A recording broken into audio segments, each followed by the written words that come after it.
Welcome to this video. यहाँ पे हम डिस्कस करेंगे एक केस स्टडी जो कि 2022 के क्वेश्चन पेपर में आई हुई है। ठीक है, 2022 का जो बोर्ड का एग्जाम हुआ था उसमें ये केस स्टडी पूछी गई थी और 4 मार्क्स के लिए पूछी गई थी। ठीक है, ध्यान रखिएगा 4 मार्क्स। हर एक क्वेश्चन इसका जो था वो आपका 2 मार्क्स का था ईच। ठीक, तो यहाँ पे हमारे पास सबसे पहले तो एक स्टोरी सी दी हुई है कि एक आर्चरी की गेम है, उसमें हर जो यहाँ पे रिंग है देख सकते हैं आप सारी रिंग्स। ठीक है, उनके अपने अपने पॉइंट्स हैं। जो बिल्कुल सेंटर वाली होगी उसका 10 पॉइंट्स मिलेगा, उसके बाद पॉइंट्स कम होते जाएंगे 9, 8, 7 एंड सो ऑन। ठीक है, अच्छा अब ध्यान में ये रखना कि ये जो स्टोरी होती है ये पढ़ने के लिए होती है, लेकिन तकरीबन इसमें जो डेटा होता है वो हमारे काम का नहीं होता है। ठीक है, तो अगर आपको लगे कि यहाँ पे कुछ पता नहीं चल रहा है तो आप मूव ऑन कर सकते हो। ठीक है, जैसे ही हम नई स्लाइड पे जाएंगे तो हमें यहाँ पे दिख रहा है कुछ डेटा। यहाँ पे बोला गया है कि एक आर्चर ए है। ठीक है, उसकी प्रोबेबिलिटी दी गई है कि वो कब 10 पॉइंट्स अर्न करेगा, तो प्रोबेबिलिटी दी गई है 0.8। ठीक है, इसी तरह हमारे पास एक है आर्चर बी। ठीक, तो उसके 10 पॉइंट्स अर्न करने की प्रोबेबिलिटी दी हुई है 0.9। तो यहाँ पे जो हमारे पास ये डेटा है इसको हम नोट कर सकते हैं। यहाँ पे हम लिख लेंगे अपने लिए कि पी ऑफ ए, यानी जब ए 10 पॉइंट्स अर्न करेगा तो उसकी प्रोबेबिलिटी है 0.8। पी ऑफ बी, इसको हम कह देंगे बी की प्रोबेबिलिटी जब वो 10 पॉइंट्स अर्न करेगा, तो ये हमारे पास दी हुई है 0.9। ठीक, अब क्योंकि ये जो इंडिपेंडेंट इवेंट्स होते हैं, ठीक है, ज़्यादातर ऐसे क्वेश्चन इंडिपेंडेंट इवेंट्स के ही होते हैं। ठीक है, ज़्यादातर, तो यहाँ पे आपको एक और प्रोबेबिलिटी कैलकुलेट कर लेनी चाहिए, दैट इज़ पी ऑफ ए बार। इसका मतलब होता है जब ए 10 पॉइंट्स अर्न नहीं करेगा। ठीक है, तो ये ए का कॉम्प्लीमेंट इवेंट है। कॉम्प्लीमेंट इवेंट है इसलिए इसका जो प्रोबेबिलिटी आएगा वो आएगा 1 माइनस 0.8। ठीक है, 1 में से 0.8 निकालोगे तो आपके पास आएगा 0.2। ठीक, इसी तरह आप बी के लिए भी कैलकुलेट कर लो, ताकि जब भी आपके पास क्वेश्चन आएगा अगला तो आप वहाँ पे सीधा डायरेक्ट वैल्यूज सब्स्टिट्यूट कर सकते हो। ठीक है, अगर आप क्वेश्चन के बीच में कैलकुलेट करोगे तो ज़्यादातर चांसेस होते हैं मिस्टेक करने के, तो पहले ही कैलकुलेट कर लो। तो यहाँ पे बी के 10 पॉइंट्स अर्न ना करने की प्रोबेबिलिटी आएगी 1 माइनस 0.9, तो दिस विल बी 0.1। तो जहाँ पे भी मुझे ये डेटा कहीं पे यूज़ करना होगा तो हम डायरेक्ट फिल कर देंगे। ठीक है, तो नेक्स्ट स्लाइड पे चलते हैं। यहाँ पे दिया हुआ है कि if both of them hit the archery target, find the probability that exactly one of them earns 10 points। इसका मतलब उनमें से सिर्फ एक ही सक्सेसफुल हो एट द मोमेंट। अब यहाँ पे आप कहोगे कि या तो at a time A successful होगा या at a time be successful होगा।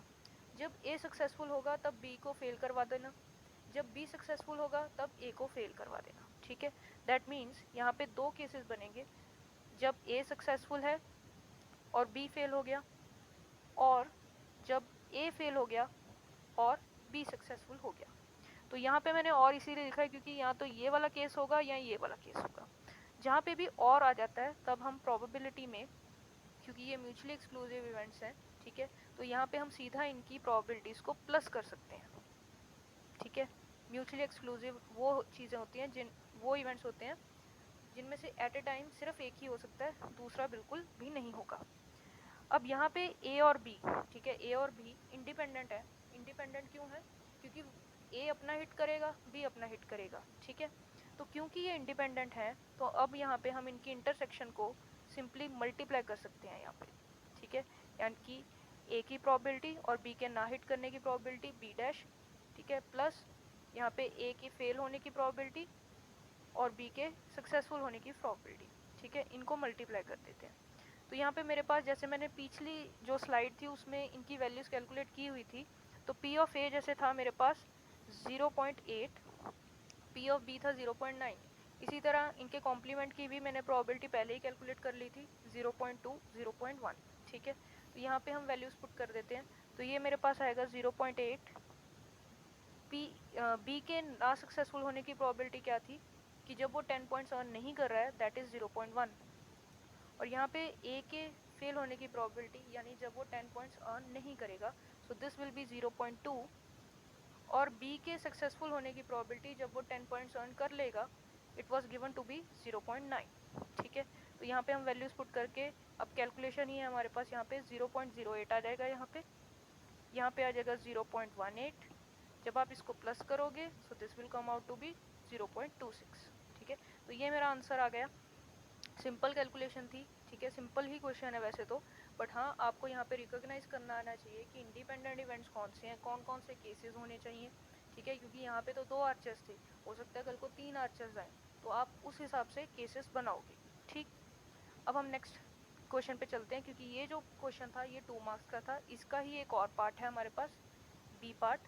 यहाँ पे दिया हुआ है both of them earn 10 points, both of them earn यानी दोनों ही एट द मोमेंट सक्सेसफुल होंगे, ठीक है, ए भी 10 पॉइंट्स अर्न कर लेगा और बी भी 10 पॉइंट्स अर्न कर लेगा। तो यहाँ पे हमें पता है कि ये इंडिपेंडेंट इवेंट्स हैं, ठीक है, तो यहाँ पे हम दोनों की प्रोबेबिलिटी को मल्टीप्लाई कर सकते हैं। ए के सक्सेसफुल होने की प्रोबेबिलिटी थी 0.8, बी के सक्सेसफुल होने की प्रोबेबिलिटी थी 0.9, इसको आप मल्टीप्लाई करोगे सो दिस विल बी 0.72, और यही हमारा आंसर है, ठीक है, क्योंकि एट द मोमेंट हमने दोनों को सक्सेसफुल करवाया। तो ये क्वेश्चन भी 2 मार्क्स का था, ठीक है, बहुत ही इजी क्वेश्चन था, कोई ज़्यादा टफ नहीं था। अगर आपकी अच्छी प्रैक्टिस होगी तो आप ऐसे क्वेश्चन चुटकियों में कर लोगे, ठीक है। अब ऐसे ही और क्वेश्चंस के लिए आप हमारे चैनल को सब्सक्राइब कर सकते हो।